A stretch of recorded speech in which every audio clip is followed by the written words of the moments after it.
अच्छा, last class में तो हम दूसरी चीजें कर रहे थे, एक एग्जाम्पल देख रहे थे दूसरी, लेकिन उससे पहले वाली क्लास में हमने जो है वो एक इनकम्प्लीट जो है वो प्रॉब्लम छोड़ा था। बहुत सारी चीजें इसकी कर ली थी, इसके नेटवर्क हमने बना लिया था इसमें, और ये नेटवर्क हमने जो इसका कंप्लीट किया था, इसमें सारे ये निकाल लिए थे। Late start, early start, late finish, early finish, ये हमने निकाल लिए थे। इसके स्लैग भी जो है वो मालूम किए थे, और ऑप्टिमिस्टिक टाइम और मोस्ट प्रोबेबल टाइम एम, और पेसिमिस्टिक टाइम, ये भी हमने जो है वो इनकी लिखे थे इसके लिए टेबल में। और फिर उसके बाद एक्सपेक्टेड वैल्यू ऑफ टाइम जो है ये भी हमने कंप्यूट किया था। ठीक, अब उसके बाद हम दरअसल क्या कंप्यूट करना चाह रहे हैं, हम कैलकुलेट करना चाह रहे हैं प्रोबेबिलिटी। ये हमें स्टैंडर्ड डेविएशन, वेरिएंस और एक्सपेक्टेड वैल्यूज जो है हमारे पास आ गई हैं। अब हमें क्या कहते हैं उसे प्रोबेबिलिटी निकालना है, तो हम ये देखेंगे कि हमारे पास क्रिटिकल पाथ एक्टिविटीज कौन सी है। क्रिटिकल पाथ एक्टिविटीज कौन सी है इसके अंदर, तो ये हमारे पास है, क्रिटिकल है बी, सी, सी के बाद डी, डी के बाद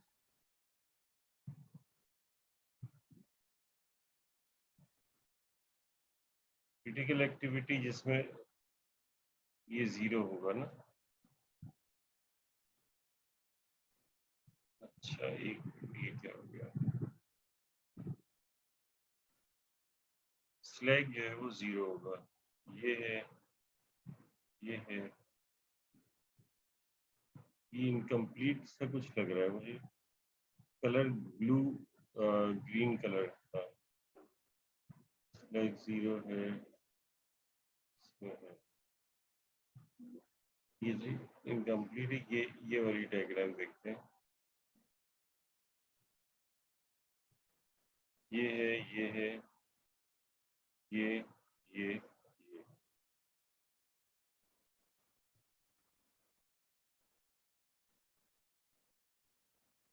तो इस तरह से जो है ये हमारे पास आ रही है एक्टिविटीज। अगर इसमें देखें तो क्रिटिकल पाथ में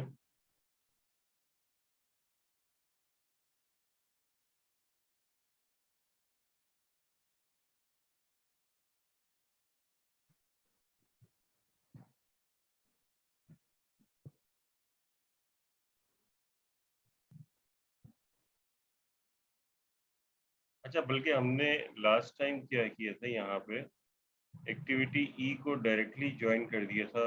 अब मुझे ये, और इसका स्लैग जो है वो 0 की वजह, ये इसके साथ हमने ये किया था, स्लैग जो है वो 0 आ गया था। तो क्रिटिकल एक्टिविटी जो है ये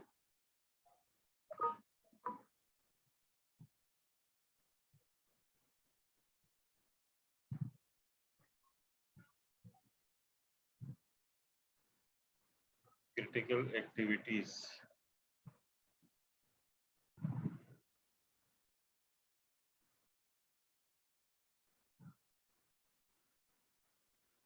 ये है बी, फिर उसके बाद सी, सी के बाद डी, और डी के बाद ई। ये क्रिटिकल एक्टिविटीज है। अब इसके बाद ऐसे करते हैं कि जगह हमने इनकी एक्टिविटीज के वेरिएंस निकालते, तो वेरिएबल जो है वो टी है हमारे पास। तो टाइम का हमने यहाँ पे कहा था कि let T be the total time to complete the project. तो इसका जो है, ये वेरिएबल है टी, इसका हम निकाल लेते हैं वेरिएंस।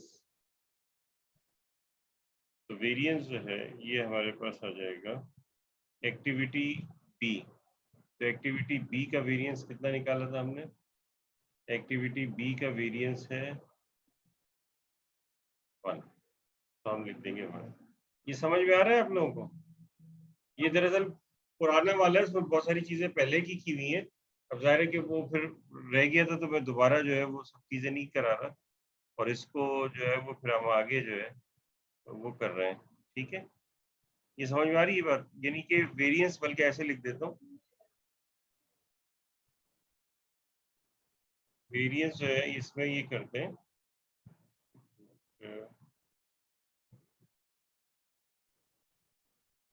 इसको इरेज कर देता हूँ। यानी इस तरह से लिख देते हैं कि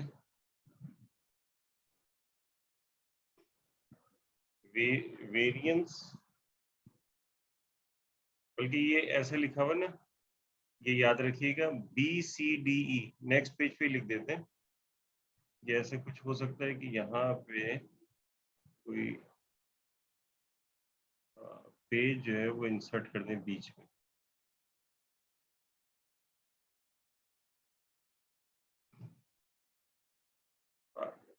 ठीक,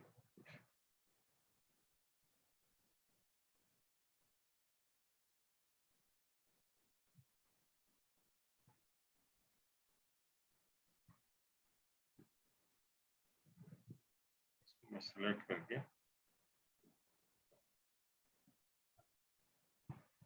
सबसे नीचे लिखता हूँ।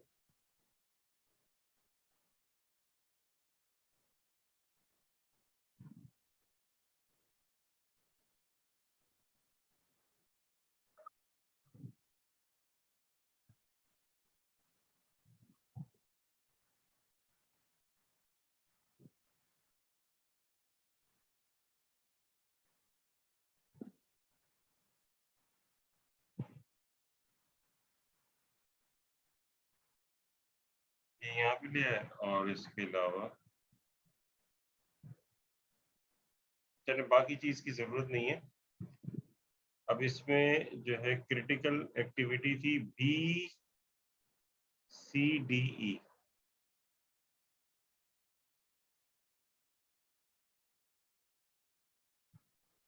क्रिटिकल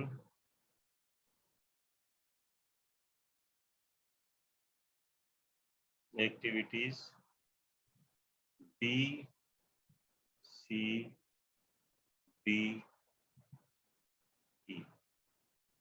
तो variance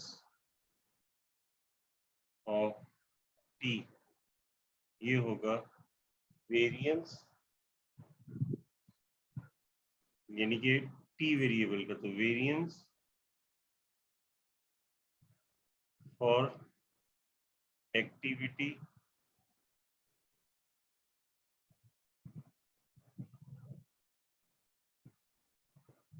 B plus variance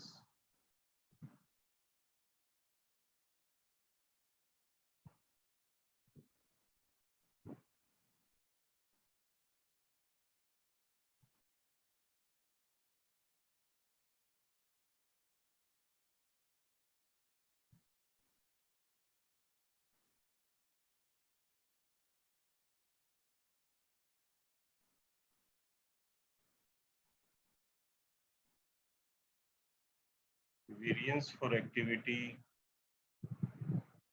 C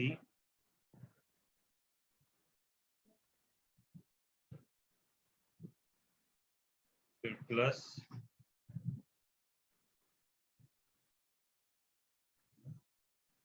variance for activity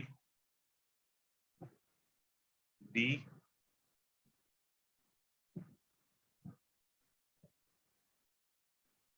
फिर प्लस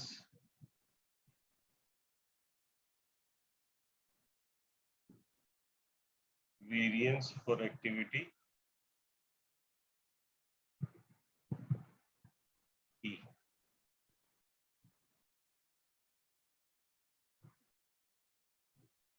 तो ये हो जाएगा, इसका वेरिएंस जो है देखें, एक्टिविटी, ये आप लोगों को आवाज आ रही है ना, सब समझ में आ रहा है ये? यस सर, आ रही है। जी सर। ठीक है, अब ये वेरिएंस फॉर एक्टिविटी B, तो एक्टिविटी B का ये दरअसल पहले कराया हुआ था, तो वो फिर उसके बाद इसको ये रह गया था, मैंने दूसरी चीज करा दी थी लास्ट क्लास में, तो इस वजह से इसको कंप्लीट करा रहा हूँ।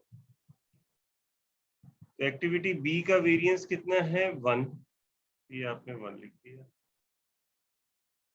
एक्टिविटी सी का वेरिएंस है 1/9, तो आपने 1/9 लिख दिया। फिर प्लस एक्टिविटी डी का वेरिएंस है 4/9, आपने 4/9 लिख दिया। फिर प्लस एक्टिविटी ई का वेरिएंस है 4। इसे टोटल कर लीजिए, कितना आएगा ये?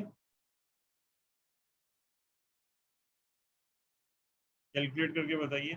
9 इसका एलसीएम ले लिया, 4 + 1 5, और ये 5 हो गया, और ये 9 × 5 45 + 5 50/5, 50/9, ये आपके पास आ गया। अब इसका इसका स्टैंडर्ड डिविएशन क्या हो जाएगा? स्टैंडर्ड डिविएशन इसका स्क्वायर रूट कर देंगे।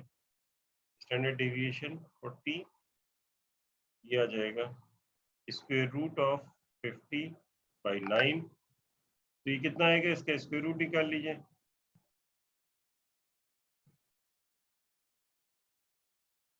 जी,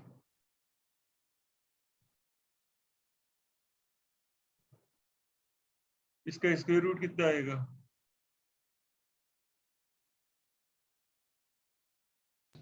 2.35 आ रहा है। 2.35, 2.35 ये इसका जो है वो आ गया। अब इसके बाद देखें कि मीन टाइम हम निकाल लेते हैं। मीन टाइम यानी एक्सपेक्टेड टाइम जो होता है, ई ऑफ टी, तो ये क्या हो जाएगा? एक्टिविटी बी का 5, फिर एक्टिविटी सी का जिसका हमने वेरिएंस निकाला था इसी के 3, फिर एक्टिविटी सी का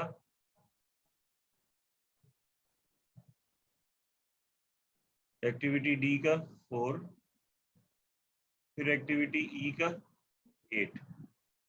टोटल कीजिए इसे, 5 + 3 8 11 19, तो ये आपके पास 19 आ गया। ठीक है, प्रोजेक्ट हमारे पास उसकी कंप्लीशन क्या है? प्रोजेक्ट की कंप्लीशन है 20 होगा ना? कितना? यस सर 20 है, 20। 20 है ये। 5 + 3 8 12 20, हाँ सही, सॉरी, ये 20 आ गया। और प्रोजेक्ट की कंप्लीशन हमारी कितने में? 22 वीक्स में। टोटल जो है वो आखिर में क्या रहा था? 22 वीक्स की कंप्लीशन है प्रोजेक्ट। ठीक है, तो अब हमें क्या निकालना है? हमें निकालना है प्रोबेबिलिटी कि ये जो प्रोजेक्ट है ये 22 डेज से पहले खत्म हो जाए, यानी इसकी क्या प्रोबेबिलिटी होगी, यानी हमें निकालना है। यहीं पे मैं लिख रहा हूँ, क्वेश्चन क्या है? Find the probability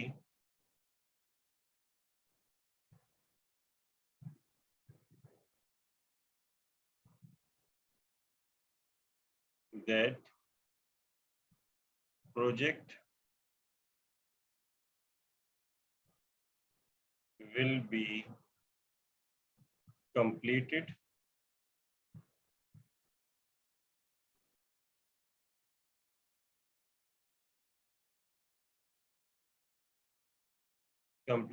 A part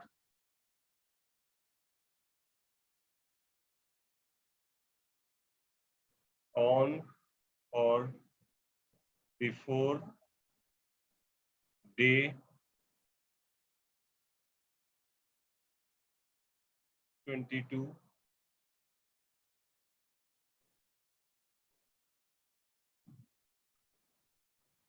B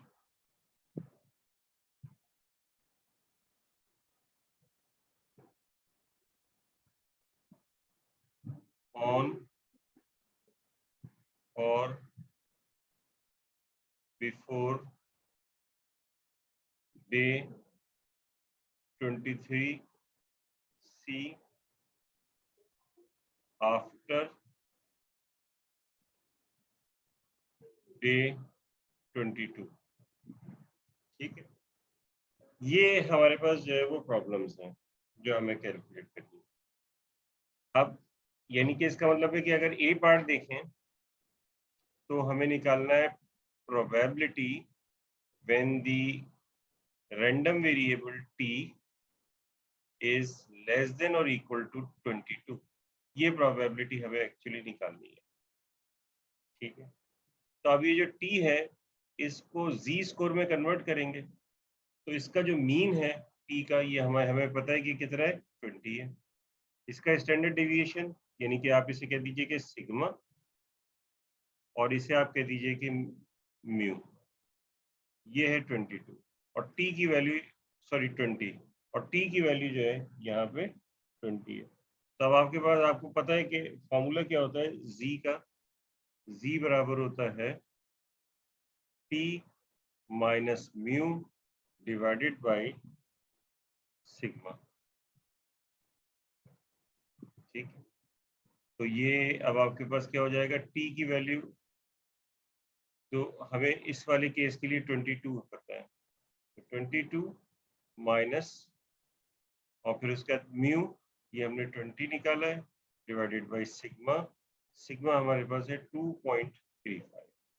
तो जी की वैल्यू कितनी आ रही है बताइए? 0.848। 0.848।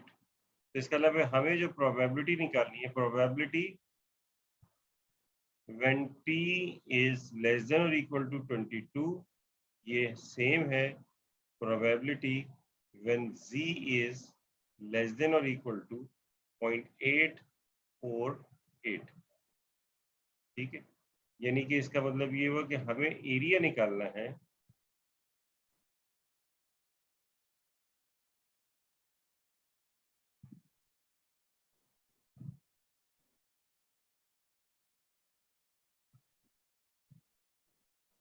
ये z की वैल्यू है 0.848।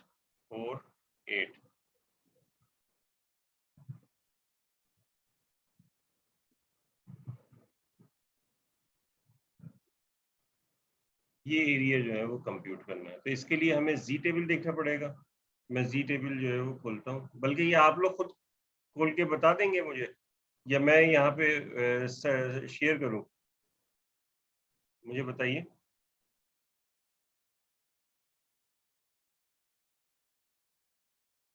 कोई जवाब ही नहीं दे रहा भाई। आवाज आ रही है मेरी? जी सर, हम देख के बता देते हैं। चलें ठीक है, हम देख के बता रहे हैं, क्योंकि ये तो अब आपको कैलकुलेट करना अच्छी तरह से आता है। Probability when z is less then 0.848।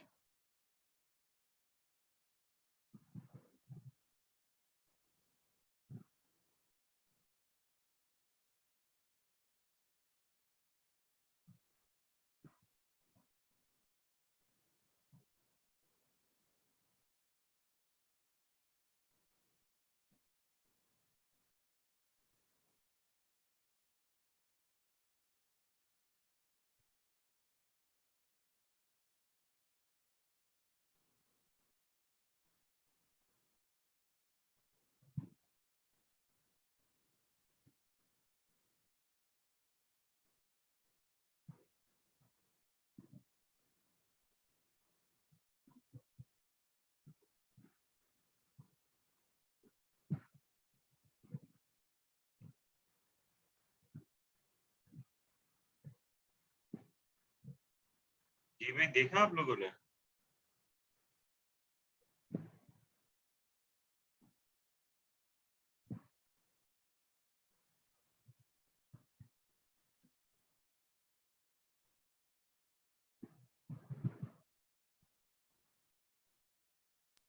Sir 0.8017।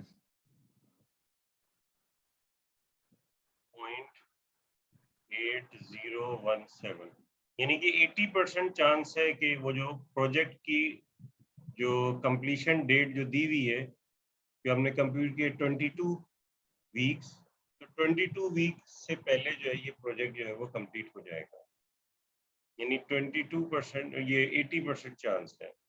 अब ये डे 23 के लिए, तो डे 23 के लिए क्या हो जाएगा, जी यानी इसका बी पार्ट, बल्कि बी पार्ट से पहले सी पार्ट कर लेते हैं, किसी ने अच्छा ये लिखा भी था किसी ने।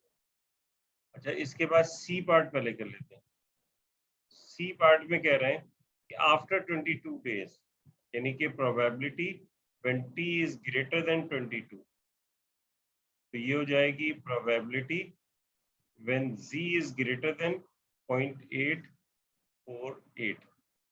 तो जाहिर है कि ये इसके राइट वाला एरिया चाहिए आपको इसमें, तो अगर राइट वाला एरिया चाहिए तो आप ये लिखेंगे 1 minus probability when z is less then और इक्वल टू 0.848, तो ये आ जाएगा 1 माइनस और कितना है 0.8017, तो ये कितना हो जाएगा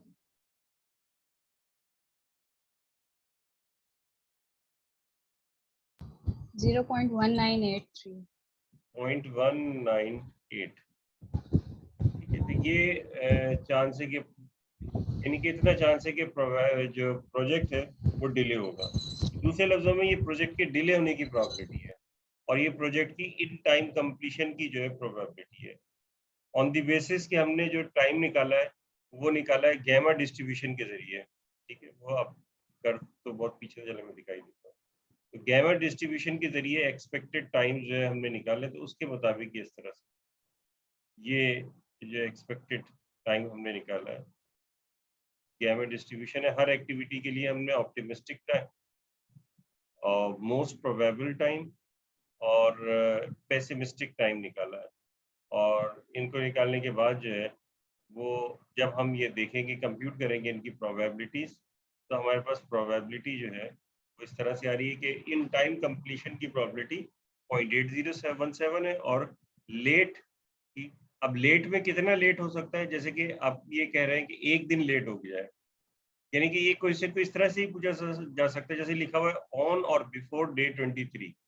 तो ऐसे भी पूछ सकते हैं कि क्या प्रोबेबिलिटी हो कि प्रोजेक्ट जो है वो एक दिन डिले हो जाए। ठीक है, तो वो एक दिन डिले अलग है, ऑन और बिफोर डे 23 अलग तरीके से कैलकुलेट करेंगे। ठीक है, और फिर उसके बाद आपसे पूछा जाए कि क्या प्रोबेबिलिटी हो कि प्रोजेक्ट एक दिन जो है वो डिले हो जाए, तो कैसे निकालेंगे इसे, आप लोग कर सकते हैं, इसे करके दिखा सकते हैं मुझे। यानी अगर आपसे पूछा जाए कि प्रोजेक्ट एक दिन डिले हो जाए, उसकी क्या प्रोबेबिलिटी होगी। ठीक है, और प्रोजेक्ट जो है वो डे 23 या डे 23 से पहले खत्म हो जाए, उसकी क्या प्रोबेबिलिटी होगी। तो दोनों में फर्क है या वो ये,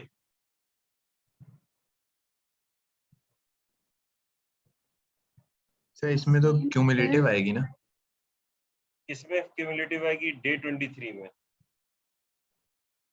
तो क्योंकि पिछली वाली मतलब ऑन टाइम वाली प्रोबेबिलिटी भी इसमें इंक्लूडेड होगी ना। हाँ, तो इसका मतलब ये हुआ कि अभी जो आप करेंगे जब ये पार्ट बी कर रहे होंगे, तो पार्ट बी में आप ये कर रहे होंगे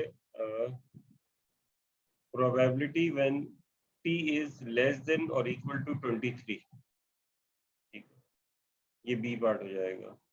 और इसके अलावा जब आपसे कह रहे हैं कि चलिए डी पार्ट कर लेते हैं, प्रोजेक्ट इज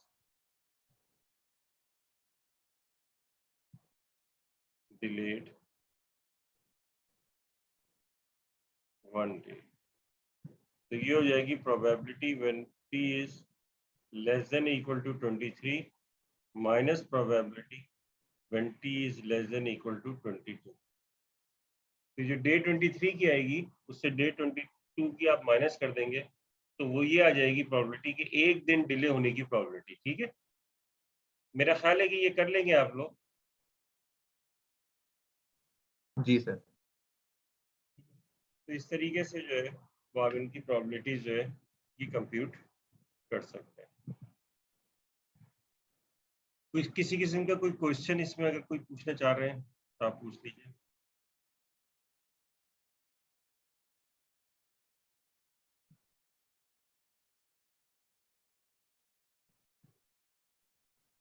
कोई क्वेश्चन नहीं है?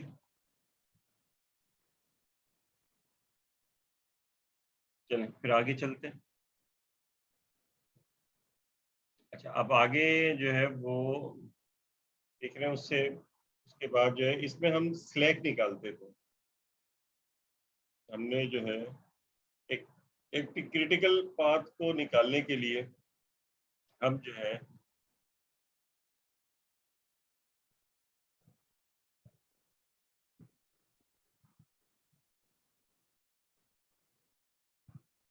स्लैक निकालते हैं। तो स्लैक होता है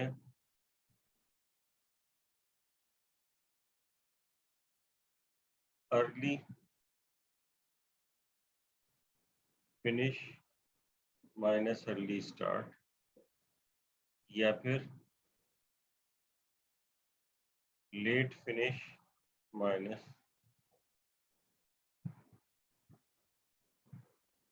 नहीं Sir, early finish early minus left. Late Late. Finish. हाँ,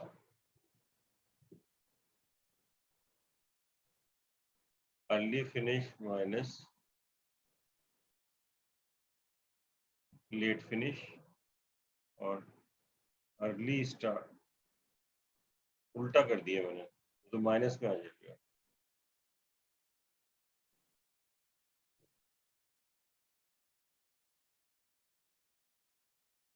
ये जो है उल्टा हो गया, लेट फिनिश में से माइनस कर, late finish minus early finish, या फिर लेट स्टार्ट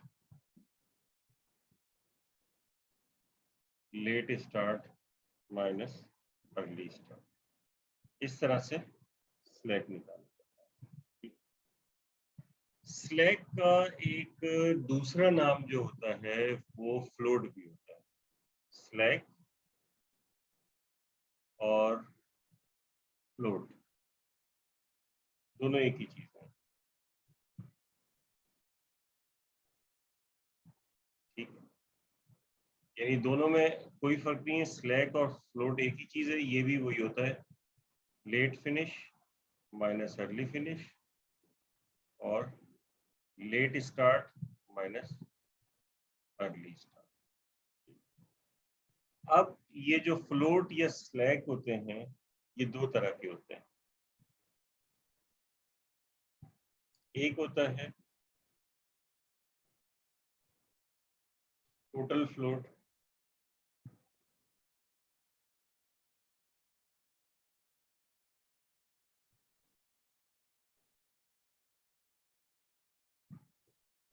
और दूसरा होता है फ्री फ्लोट।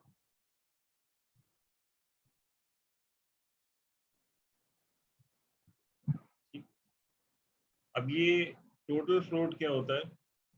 टोटल फ्लोट वही है जो कि फ्लोट है या स्लैक है। यानी कि अगर इसको आप डिफाइन करें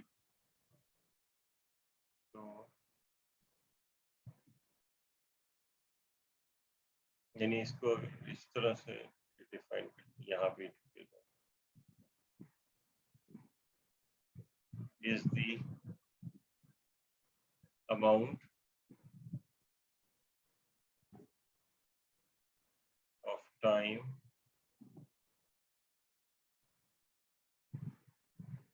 that an activity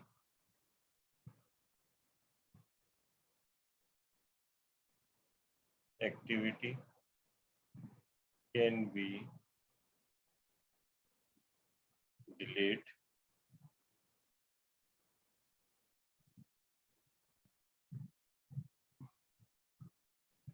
from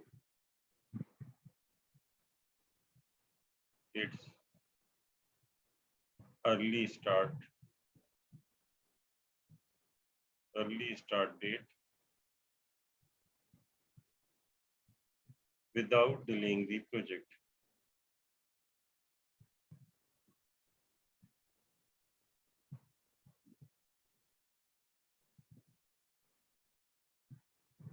The project और ये वही है।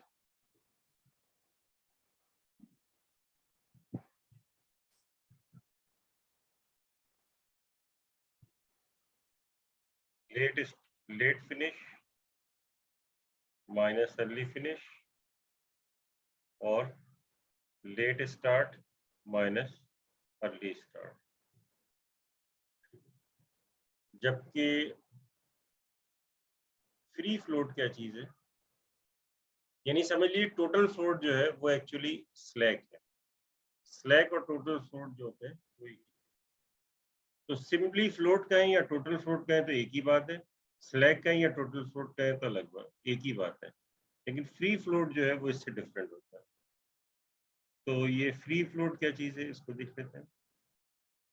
Is the amount of time that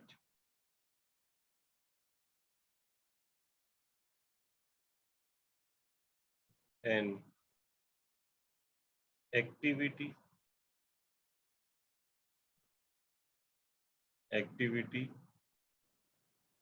can be delayed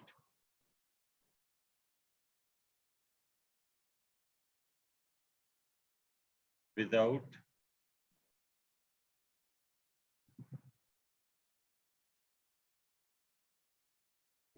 delaying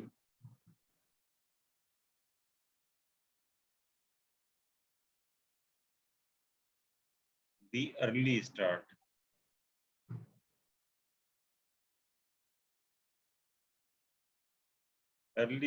date of।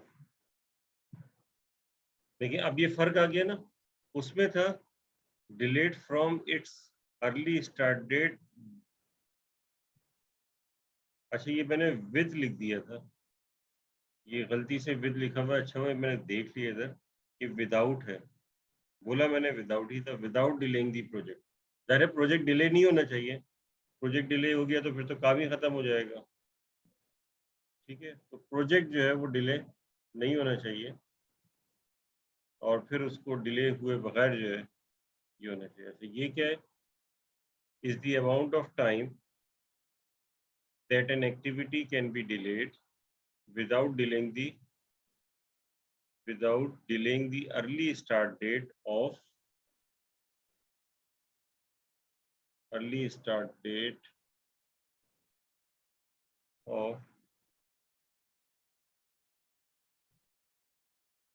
any successor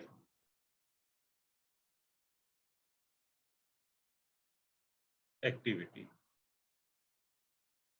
predecessor वो होता है जो एक्टिविटी से पहले आ रहा हो और सक्सेसर वो होता है जो एक्टिविटी के बाद में आ रहा हो। ठीक है, यानी कि पहले वाली एक्टिविटी यानी जिसका कंप्लीट होना जरूरी है किसी एक्टिविटी के शुरू करने से, तो वो उसका प्रेडिसेसर कहलाता है। और वो एक्टिविटी जो कि एक्टिविटी कंप्लीट होने के बाद शुरू होती है, तो बाद वाली एक्टिविटी जो है वो सक्सेसर कहलाती है। तो ये जो है वो क्या कहते हैं उसे, अब ये इसका फॉर्मूला क्या होता है, ये थोड़ा सा डिफरेंट होता है। फ्री फ्लोट जो है, फ्री फ्लोट जो है वो होता है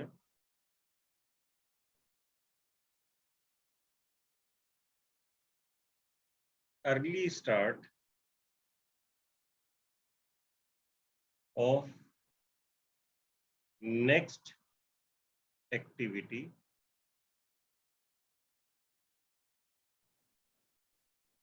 माइनस अर्ली फिनिश। तो इस तरीके से जो है हम वो फ्री फ्लोट निकालते हैं। ठीक है, अब इसकी एक एग्जांपल देखते हैं। यहाँ तक कोई प्रॉब्लम इस चीज में? ये स्टूडेंट कम होते जा रहे हैं। अब इसके बाद जो है वो देख लेते हैं इसकी एग्जाम्पल।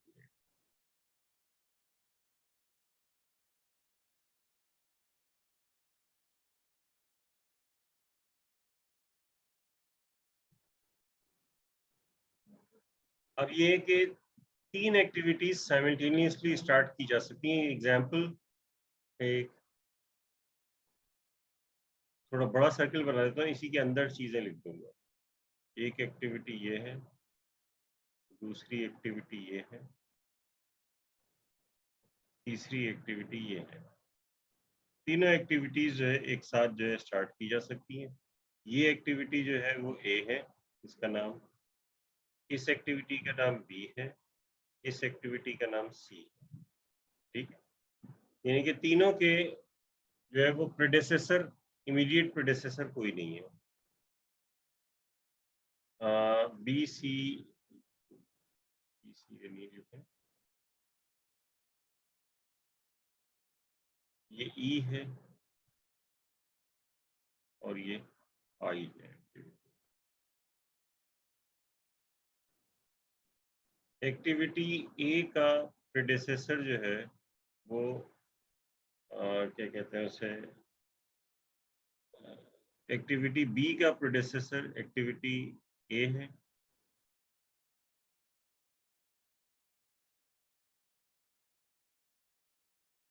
ये एक्टिविटी बी है,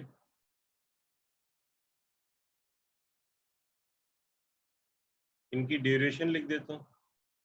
चलिए ड्यूरेशन बाद में एक साथ ही लिख दूंगा। एक्टिविटी बी का प्रेडेसेसर सी है, यानी एक छोटी सी एग्जांपल है ये, सीधी सीधी सी। तो इसमें ज़्यादा नहीं, असल में आपको मैं फ्री फ्लोट और टोटल फ्लोट में डिफरेंस बताना चाह रहा हूँ। फिर एक्टिविटी डी है और ये एक्टिविटी डी है जिसका प्रेडेसेसर सी है और ये यहाँ खत्म हो जाता है। ये सब अलग अलग इंडिपेंडेंटली शुरू की जा सकती हैं, यानी इस तरह से प्रोजेक्ट कंप्लीट हो रहा है।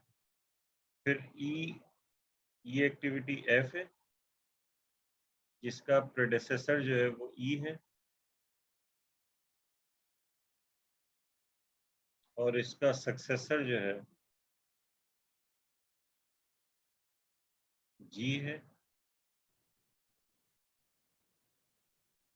और जी का सक्सेसर जो है वो एच है।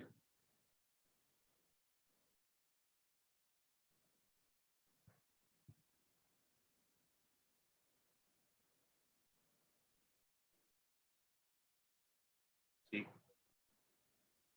आई एक्टिविटी जो है इसका सक्सेसर जे है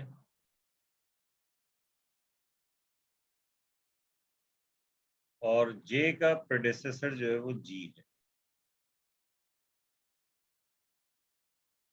तो ऐसा लग रहा है कि प्रोजेक्ट जो है ये दो अलग अलग प्रोजेक्ट हैं। अलग प्रोजेक्ट जब इस तरह से लग रहा होता है क्योंकि ये इंडिपेंडेंट है सारे इससे ऊपर वाले से।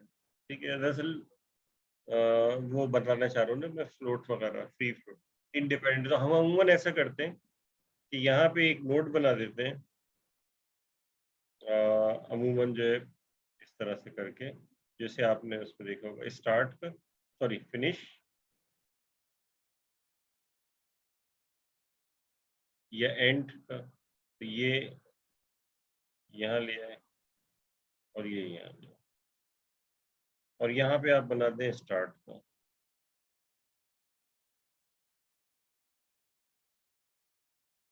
तो फिर वो ऐसा लगेगा कि ये एक ही जो है वो प्रोजेक्ट का पार्ट है। अदरवाइज वो ऐसा लग रहा था कि सब अलग अलग है। चलें ठीक है, अब ऐसा करता हूँ कि मैं इनकी जो है ड्यूरेशंस लिख देता हूँ। ड्यूरेशन जो है अंदर यहाँ ऊपर लिख देता हूँ। इसकी ड्यूरेशन जो है वो 2 है, इसकी ड्यूरेशन भी 2 है, इसकी ड्यूरेशन ये 2 है,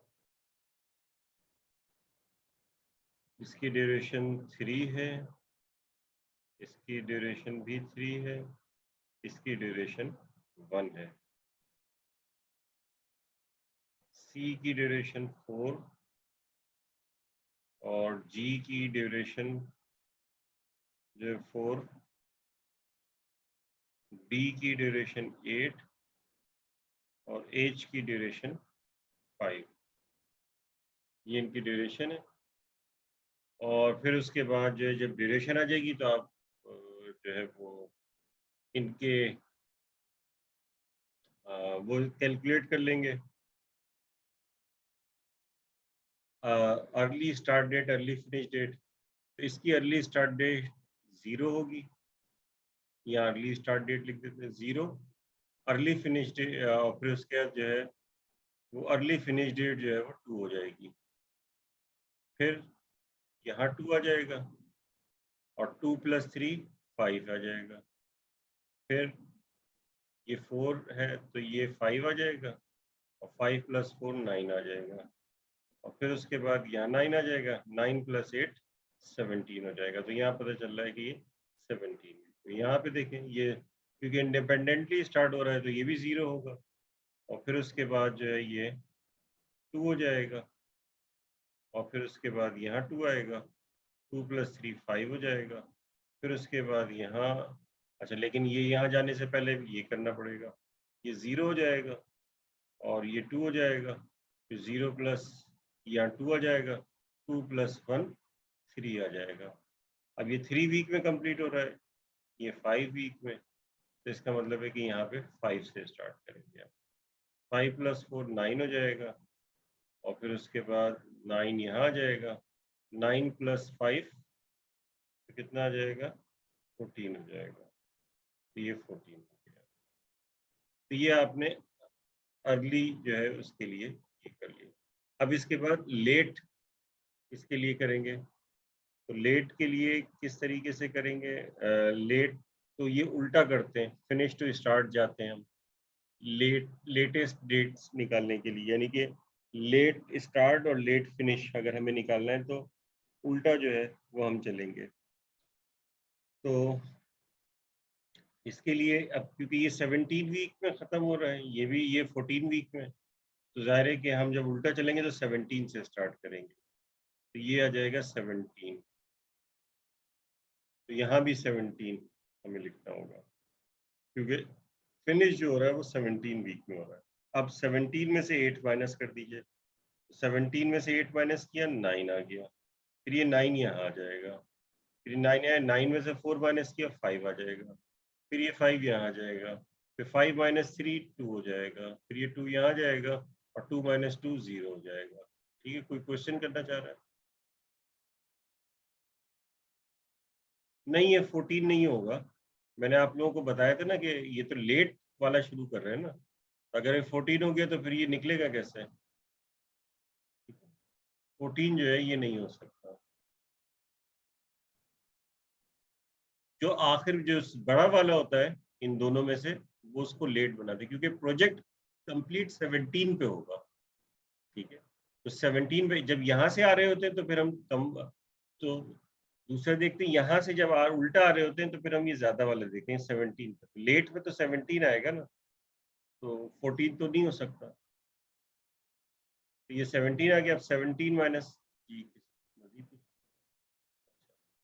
अब 17 में से 5 माइनस किया तो 17 - 5 कितना हो गया, 12 हो गया। तो ये 12 आ जाएगा, फिर ये 12 आपने यहाँ लिख दिया, फिर 12 - 4 तो ये आ जाएगा 8, यहाँ पर आपने 8 लिख दिया। अब ये 8 है, ठीक है ना, तो वो 8 जो है वो यहाँ पर इन दोनों पे आएगा क्योंकि दोनों का एक ही वो है, तो 8 यहाँ भी आएगा, 8 यहाँ भी आएगा क्योंकि यहाँ कहीं और से नहीं आ रहा। 8 आ गया, 8 - 3 कितना हो गया, 8 - 3 हो गया 5, फिर ये 5 यहाँ आ जाएगा, 5 - 2 कितना हो गया, 5 - 2 हो गया 0, सॉरी 5 - 2 हो गया 3। तो देखें ये इंडिपेंडेंटली स्टार्ट हो रही थी, लेकिन अब इस एक्टिविटी को डिले किया जा सकता है 3 वीक। या 8 - 1 7 हो गया, या 7 आ गया, 7 - 2 5। और ये एक्टिविटी भी इंडिपेंडेंटली स्टार्ट हो रही थी, लेकिन इसे 5 डेज, अगर ये वीक के बजाय डेज है तो 5 डेज जो है वो डिले किया जा सकता है। हम ये टाइम जो है वो ड्यूरेशन जो है वो डेज में, फॉर एग्जांपल, तो इतने जो डेज जो है वो डिले किया जा सकता है। तो अब अगर आपसे पूछा जाए कि क्रिटिकल पाथ कौन सा है, तो क्रिटिकल पाथ जो है वो ये होगा, ए B, C, D।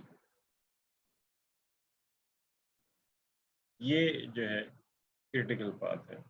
और दूसरा वाला जो था वो क्या कहते हैं उसे, वो था। अब आप क्या करें, जो है हर एक्टिविटी के लिए पहले तो टोटल फ्लोट निकालें, जिसे आप जो है वो क्या कहते हैं उसे, जैसे फॉर एग्जांपल ये एक्टिविटी एफ है, ठीक है, इसके लिए टोटल फ्लोट निकालना है आपको। तो टोटल फ्लोट क्या हो जाएगा इसका, टोटल फ्लोट, अब मैं फ्लोट जो है यहाँ पे लिख दूंगा, इसके अंदर स्लैक या फ्लोट, ऐसा करता हूँ, कलर ग्रीन यूज कर लेता हूँ फ्लोट के लिए। तो ये हो जाएगा। फ्लोट कैसे निकालते हैं, फ्लोट होता है, आपने पढ़ा था कि late finish minus early finish, या late start minus early start, तो ये सेम ही आएगा रिजल्ट। यहाँ भी 0 आएगा, यहाँ भी 0 आएगा, यहाँ भी 0 आएगा, यहाँ भी 0 आएगा, इन तमाम में जो है ये 0 आ जाएगा, ठीक है। अब इसके यहाँ 0 नहीं आएगा, यहाँ कितना आएगा, 17 माइनस 14, 3 आ जाएगा। ये स्लैक या टोटल फ्लोट आ रहा है। इसी तरीके से ये जो है 12 माइनस 9 या 8 माइनस 12 माइनस 9 3 या 8 माइनस 5, ये भी 3 आ रहा है। फिर उसके बाद 8 माइनस 5, ये भी 3 आ रहा है। 5 माइनस 2, ये भी 3 आ रहा है, ये 3। अच्छा, 8 माइनस 3, ये 5 हो जाएगा, और 7 माइनस 2, ये भी जो है वो 5 हो जाएगा। तो यहाँ स्लैक या टोटल फ्लोट 0 है, या टोटल फ्लोट 3 है, या टोटल फ्लोट 5 है। तो टोटल फ्लोट तो वही है जो कि ये था। अब हम बात करेंगे फ्री फ्लोट की, जो कि डिफरेंट होता है टोटल फ्लोट से। फ्री फ्लोट एफ से भी रिप्रेजेंट करते हैं फ्री फ्लोट को, और टोटल फ्लोट जो है वो टीएफ से भी रिप्रेजेंट होता है। टोटल फ्लोट टीएफ से रिप्रेजेंट किया जाता है। ठीक, अब हम फ्री फ्लोट निकालना है, ठीक है, इसका।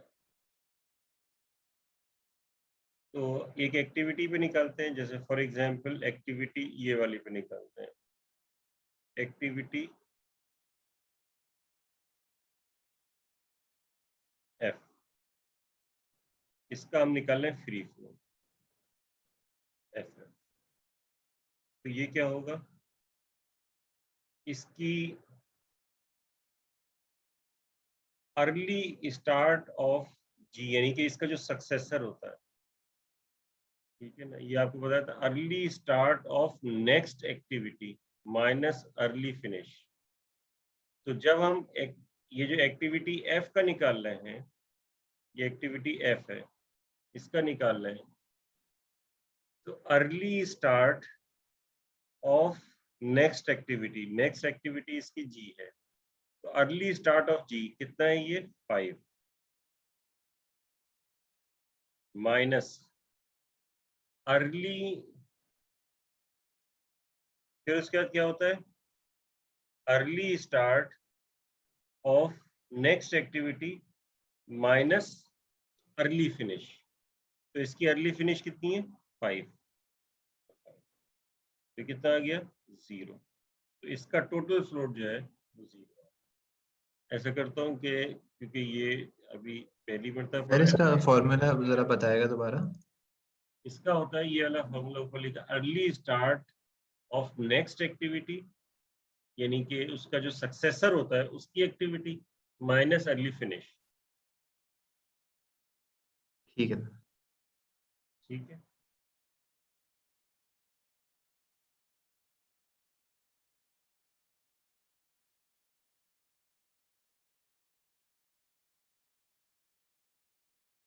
अच्छा, अब ये हो गया, तो ये 0 आ गया, तो मैं यहाँ लिख देता हूँ टी फ्री फ्लोट, यानी कि एफ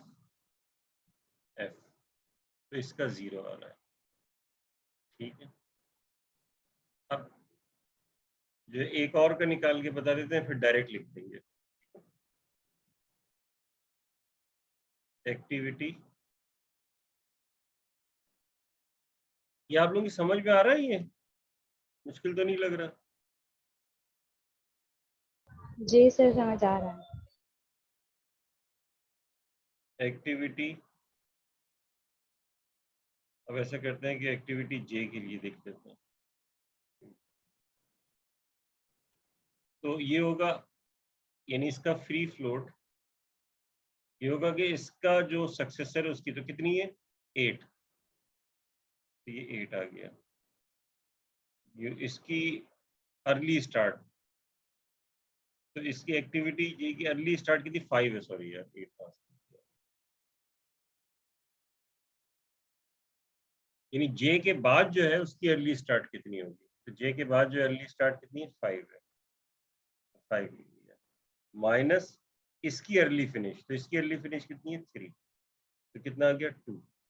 तो देखें इसका जो क्या कहते हैं टोटल फ्लोट था यानी स्लैक था वो कितना था, 5, लेकिन इसका फ्री फ्लोट जो है वो कितना है, फ्री फ्लोट इसका 2 है।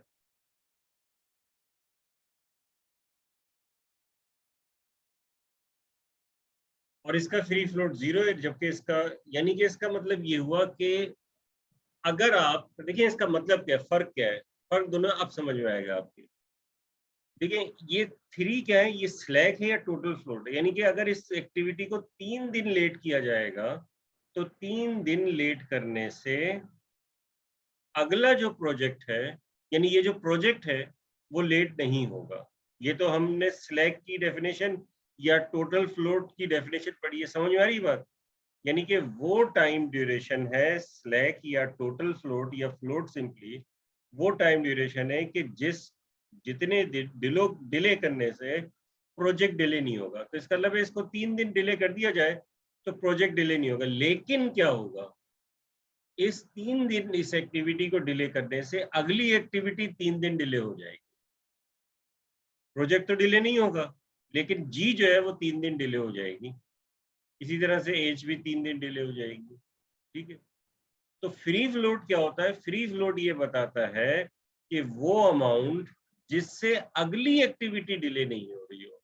तो फ्री फ्लोट जो है ये बता रहा है आपको कि उससे नेक्स्ट एक्टिविटी डिले नहीं हो रही। तो इसका मतलब है कि इसका फ्री फ्लोट 0 है, यानी कि इसको अगर आपने लेट किया है एफ को तो प्रोजेक्ट तो डिले नहीं होगा, लेकिन क्या होगा कि नेक्स्ट एक्टिविटी डिले हो जाएगी।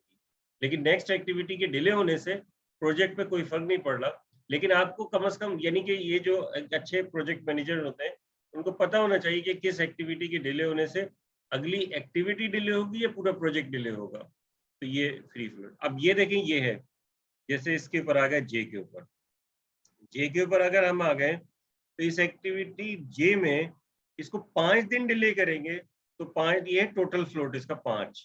इसका मतलब ये हुआ कि इसको 5 दिन डिले अगर कर रहे हैं तो 5 दिन डिले करने से प्रोजेक्ट की में कोई फर्क नहीं पड़ रहा, प्रोजेक्ट डिले नहीं हो रहा, क्योंकि इसका स्लैक 5 है या इसका टोटल फ्लोट 5 है, कोई फर्क नहीं पड़ रहा।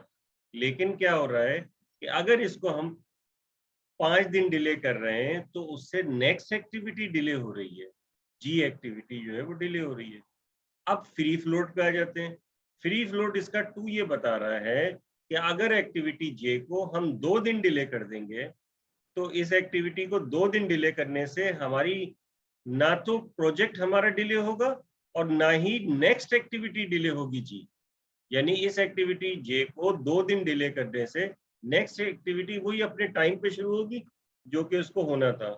ठीक है, वो एक्टिविटी, ये अलग बात है कि वो एक्टिविटी अगर डिले हो भी जाती तो भी कोई फर्क नहीं पड़ता, प्रोजेक्ट आपका डिले नहीं होता, लेकिन आपको फिर आगे मार्जिन नहीं मिलता। और इसके बाद यानी यहाँ पर इतना डिले करने के बाद ये जो जी है ये क्रिटिकल पाथ का हिस्सा बन जाता, क्योंकि फिर फर्दर आप उसे डिले नहीं कर सकते थे। लेकिन फ्री फ्लोट अगर नॉन जीरो हो तो फ्री फ्लोट जो है वो आप डिले कर दें तो जो नेक्स्ट एक्टिविटीज होती हैं वो क्रिटिकल पाथ का हिस्सा नहीं बनती।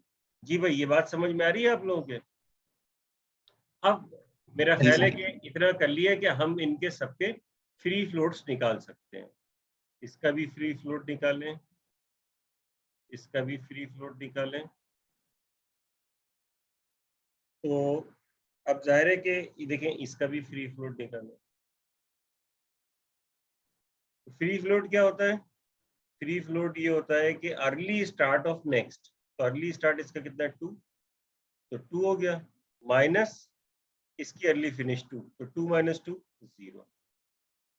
इसी तरीके से इसका अर्ली तो ये हो जाएगा 0, early start of next minus इसका अर्ली फिनिश, तो ये भी 0 हो गया। ठीक है, अमूमन लास्ट वाले में फ्री फ्लोट नहीं निकालते क्योंकि उसके बाद कोई एक्टिविटी है ही नहीं, तो वो फिनिश हो रहा है। तो अमूमन हम ये करते हैं कि वो जो लास्ट प्रोजेक्ट की फिनिश डेट होती है वो हम यहाँ लिख देते हैं। तो प्रोजेक्ट फिनिश डेट कितनी है? 17, 17 माइनस 3, तो 3 हो जाएगा। ठीक है, तो आप 3 लिख, यहाँ सब 0 आएगा। ठीक है, फ्री फ्लोट ये 0 आएगा। क्रिटिकल में स्लैग टोटल फ्लोट 0 होगा, तो जाहिर है कि फ्री फ्लोट भी 0 होगा। ठीक है, टोटल फ्लोट और फ्री फ्लोट दोनों ही 0 होंगे। अच्छा, ये आखिरी रह गया, इसका फ्री फ्लोट कितना होगा? तो इसकी नेक्स्ट एक्टिविटी कितनी है? नेक्स्ट एक्टिविटी जो है वो इसकी अर्ली स्टार्ट कितनी है? 2 माइनस, तो ये 0 हो जाएगा। तो इसका फ्री फ्लोट 0। सिर्फ एक दो इसमें ऐसे थे कि जिनके फ्री फ्लोट जो है वो नॉन जीरो थे, वो हमने देख लिया। तो ये समझ में आया आप लोगों की फ्री फ्लोट क्या चीज़ है? जी सर। अब इसके बाद जो है हम क्या कहते हैं इसे, ये एग्जाम्पल अपनी देखी थी नेक्स्ट क्लास में। अच्छा, इससे पहले मैंने आप लोगों को एरो डायग्राम मतलब ये कि एक्टिविटी ऑन नोड और एक्टिविटी ऑन एज दोनों जो है वो करा दिया है, और ये भी बताया कि नोड से जो है वो किस तरीके से कन्वर्ट करते हैं। नोड पे अगर है डायग्राम तो उसको एरो पे कन्वर्ट कर सकते हैं, और अगर एरो वाली डायग्राम है यानी एक्टिविटी ऑन एरो है तो उसको एक्टिविटी ऑन नोड पे कन्वर्ट कर सकते हैं। जाहिर है कि एक चीज़ जो है वो दोनों तरीकों से बन सकती है, तो आप ये जो है ये काम कर सकते हैं। अब इसके बाद जो है हमारा जो नेक्स्ट टॉपिक होगा वो हम करेंगे, यानी वो आज नहीं कर सकते, जाहिर है कि लंबा टॉपिक है, तो वो हम करेंगे लीड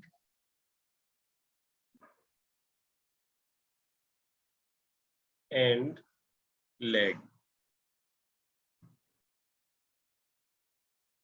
लीड एंड लैग ये हमें जो है नेक्स्ट क्लास में जो है वो करना है। ठीक है,